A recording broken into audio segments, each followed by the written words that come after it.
Hello and welcome. I'm Anand Naidu sitting in for Riz Khan. Sir Richard Branson is one of the most recognizable businessmen in the world today. He's been called everything from flamboyant to philanthropic.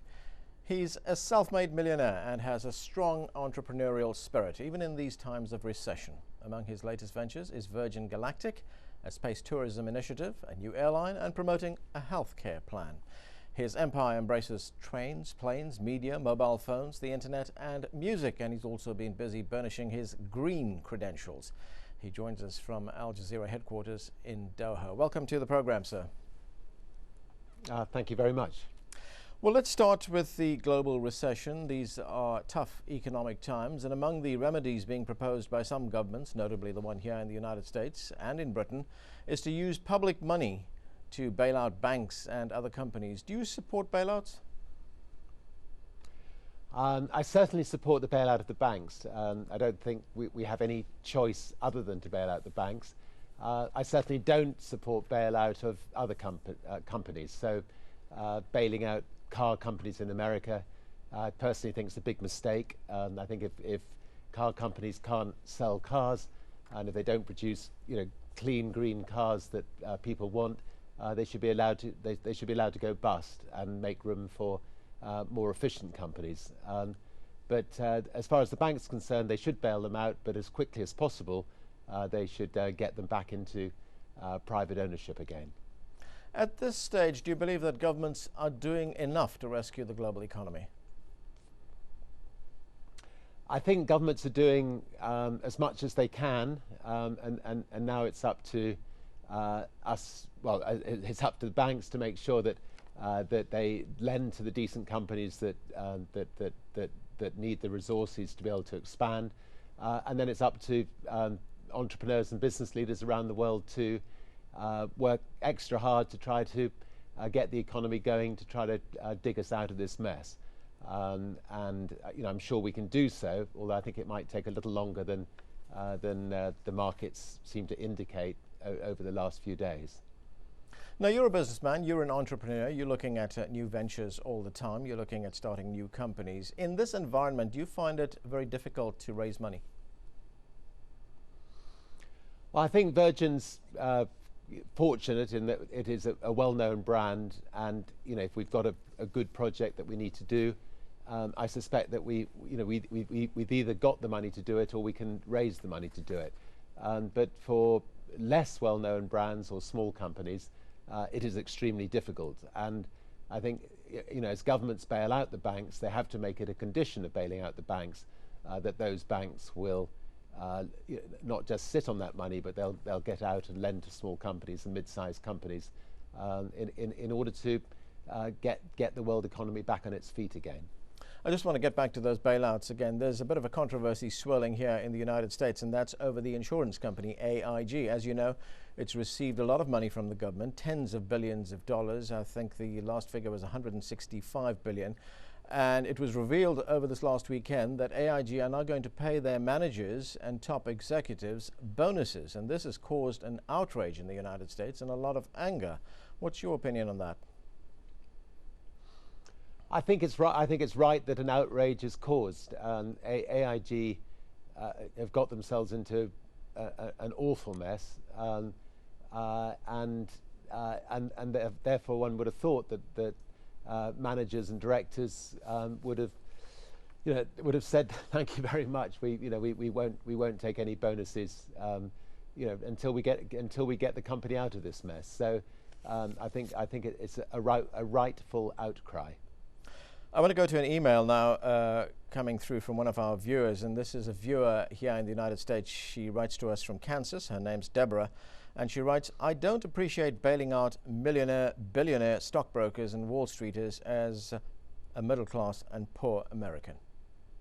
Yeah, I would generally agree with her, but I think that if you'd let the banks go, we would have had a crash much worse than 1929.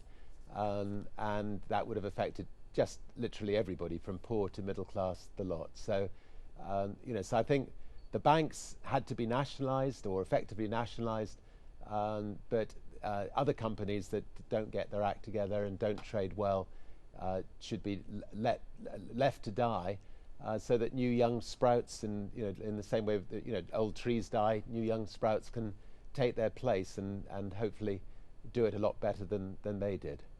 But you do see something positive in this, a silver lining, if you like. You were quoted in the Times newspaper this week as saying that a recession offers self-starters the best opportunity in generations. You reportedly said the next generation of self-made billionaires will emerge from the corporate wreckage of this recession. So you do see something coming out of all this.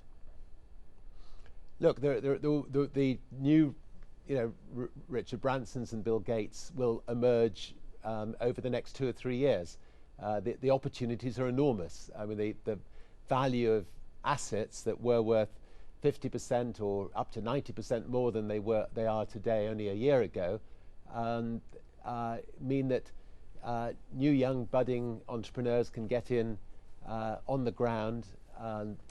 People all over the world soon will be able to afford their first houses for the first time, when it would have been extremely difficult to afford a first house only a year ago. So there are plenty of silver linings that come out of recessions, and there will be people that will grasp those silver linings. I mean, if you just take shipping, for instance, the price of cargo ships is down 90% to what it was a year ago. Aeroplanes down 50-60%. So lots of opportunities there. When do you think we'll be able to see some kind of a turnaround? Well, as I say, I think this sort of rally in the stock market of the last few days is what they call a dead cat bounce. I don't think it's something that is going to last, and because I think it's actually happening too soon. There's still a lot of problems out there. I'm afraid a lot more jobs to be lost. So I don't think it's going to happen in the very short term. Hopefully a year or two from now, we'll start seeing the start of a turnaround. But I think this is a false rally, and I think it's still got a way to go.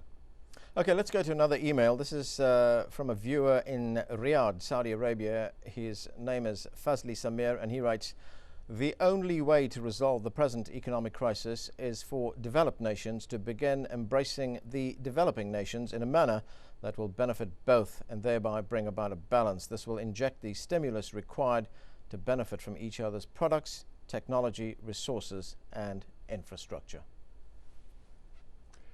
Well, I couldn't agree more, and hopefully nations will not put up big signs at their borders to stop exports and imports, and that we'll see a much freer trade as a result of this. Obama, in his election promises, didn't exactly come across as a free trade man. I agree with everything else he says, and I think it's a breath of fresh air having him running America. I just hope that he becomes a free tradist, which is what's needed, and as much trade with small developing nations, the better.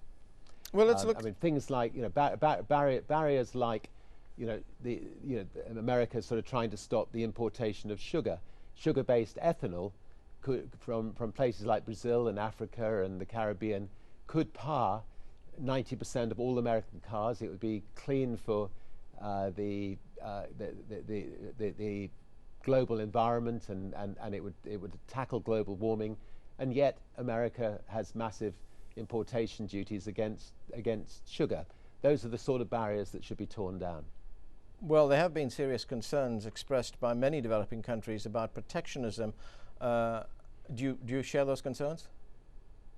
100%, and we should get rid of all protectionism in this world. We should try to treat the world as one world, and Europe is often as guilty as America, and we shouldn't have countries suffering just because they're just the other border over the Portuguese or Spanish coasts. We ought to be trading as one world. Let's look at some of the new ventures for Virgin. And one of the things that you've talked about is space travel, space tourism. You've also talked about healthcare, Formula One. You want to get into Formula One and stem cell research. I'm going to get to some of those other things later. But first, let's talk about the space tourism venture. Whereabouts is the project right now? It's exciting. I mean, the mothership will do its official flight in about 6 weeks' time. That's the ship that will take the spaceship up to 60,000 feet, where the spaceship will be released and sent off into space at 2.5 to 3,000 miles an hour. The spaceship will be ready for testing at the end of this year, December, and it will then go through 8 months of extensive testing, and then at the end of that, I'm hoping to go up with my children and my parents. So, and for the inaugural flight of hopefully what will be many flights into space. And when is that expected to happen? I would say realistically, by the time all the testing's done, in 18 months to 24 months from today. Okay, so we have to take a short break right now. Stay with us. We'll be back with more of our discussion with Richard Branson in just a moment.